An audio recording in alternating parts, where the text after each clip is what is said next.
Welcome to the Learning Pines YouTube. We hope this video helps. You start by picking a visible spot, hilltop or sky island, so the cloud reads from distance.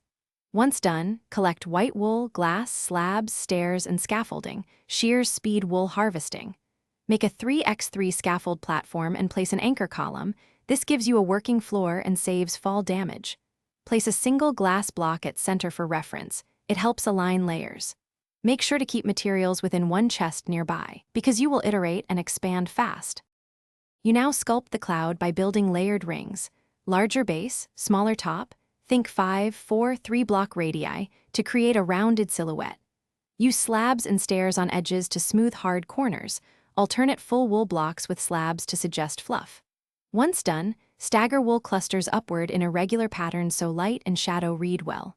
Make translucent patches with glass panes or blocks to mimic sunlit gaps. This adds depth and makes the cloud readable from multiple angles. Finish by refining the silhouette. Remove repeating shapes and add small 1/2 block overhangs for a natural rim.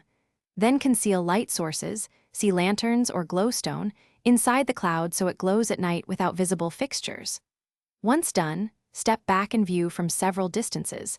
Make tiny edits until the profile reads as a single mass.